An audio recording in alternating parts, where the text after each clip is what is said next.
Alright guys, what's up? The Iceman's here on the Iceman's Return Wrestling channel. It's Thursday and it's August 15th, 5 days before the Iceman's birthday. We got SummerSlam on Sunday, and I'm looking forward to watching SummerSlam.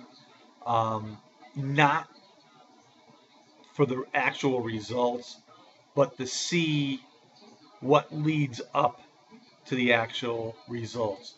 What is going to transpire for the outcome, because we all pretty much know what the outcome is going to be on some of these matches. I mean, we've heard it stated um, by so many different rumors on the internet. John Cena may be taking some time off uh, due to some injuries, so obviously Cena's going to lose the match. But again, we're going to watch to see what transpires into how John Cena ends up losing the match. If Triple H is going to be involved in the loss for John Cena, if Randy Orton's going to come in and be involved with Daniel Bryan after the loss of John Cena. These are the things that I'm looking forward to seeing in SummerSlam. It's just obvious. I mean, it's unfortunate that you know we find out too much of what is going to happen as far as results go on a pay-per-view before it actually happens, unless McMahon decides to do some last minute changes to throw everybody off, because he has done that in the past. But yeah, so it's unfortunate. Look for John Cena to come out of SummerSlam without the WWE title. I know a lot of people are going to be happy about that. I, for one, I like John Cena as the WWE champion. He represents the WWE in a way that nobody else ever has, just for the things that he does on the outside. And, a lot of us wrestling fans, there are those that don't really care what John Cena does on the outside except for what he does within the ring. And I do understand that because, as a wrestling fan, you want to see the wrestling.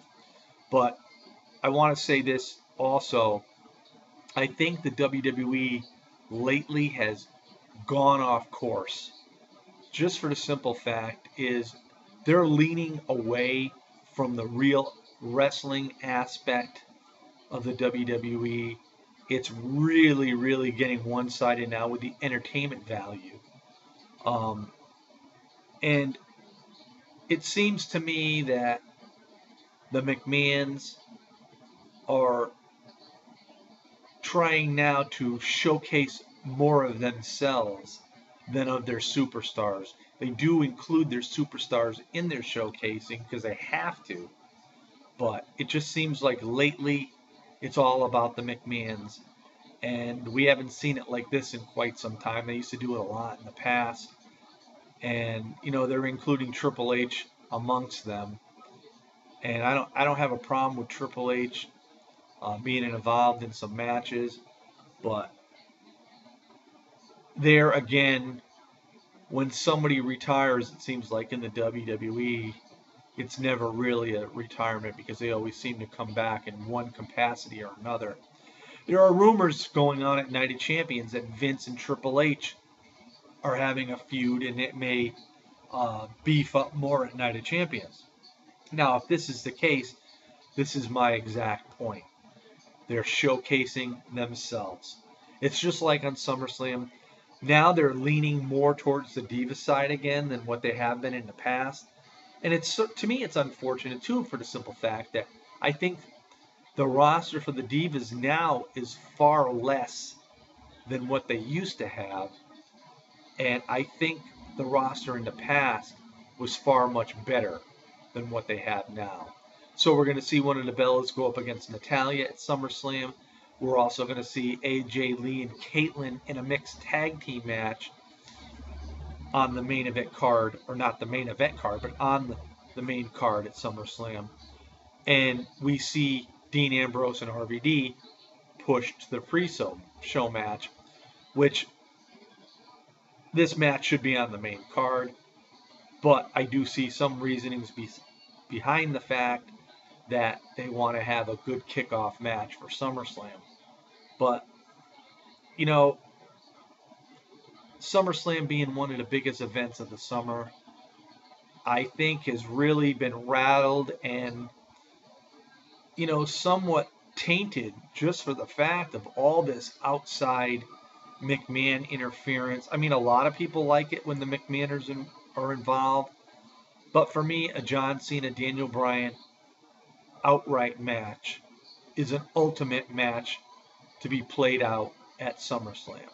And now we know all are part of the variables that are going to be involved with the Triple H's and the Brad Maddoxes, the Randy Ortons. We just have to wait and see how it's going to develop and what is going to transpire. So it somewhat takes away from the validity of the match itself. The same with CM Punk and Brock Lesnar. I would like to see an outright CM Punk and Brock Lesnar match. But there's going to be the variables of Curtis Axel and Paul Heyman that are going to be involved. And again, a lot of people, like I said, sort of like this kind of stuff. But let the match play out. If you're going to have a Heyman and Axel involvement, let it be after the match has ended, a winner has been announced, and then go from there. Maybe they will do that. Maybe they won't. Chances are there will be interference during the match, which could possibly lead to maybe another match at Night of Champions. I don't know. For me, I'd like to see CM Punk move on to start another feud with someone that's going to last a little bit of time, and we can see some really good matches between Punk and whomever he's going to wrestle.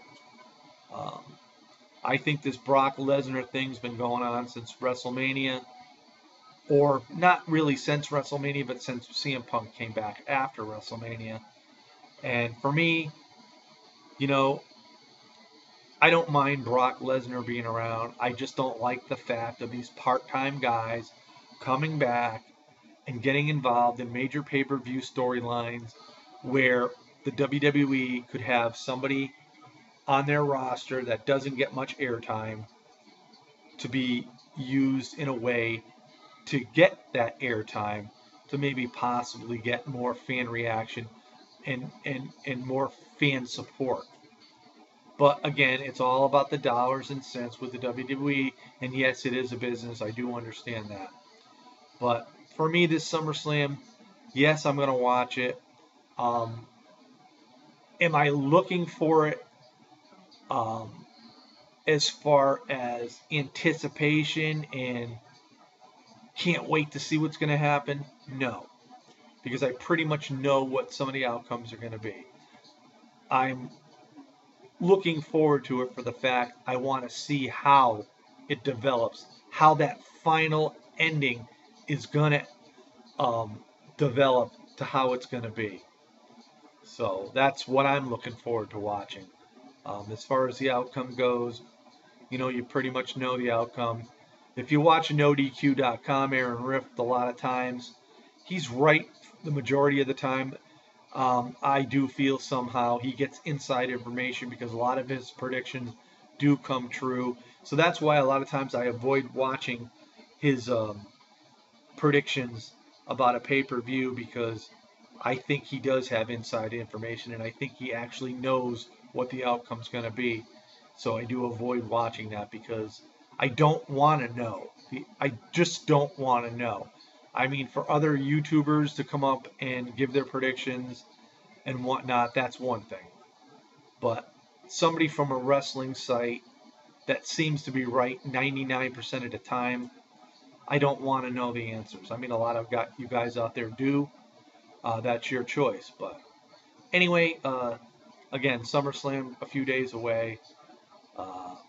It should be a pretty good show regardless of, what the outcomes are going to be. But we'll just have to wait and see what happens. So that's my video for today, Thursday, August 15th. This is the Iceman. Peace out, everybody, and have a great day. See you next time.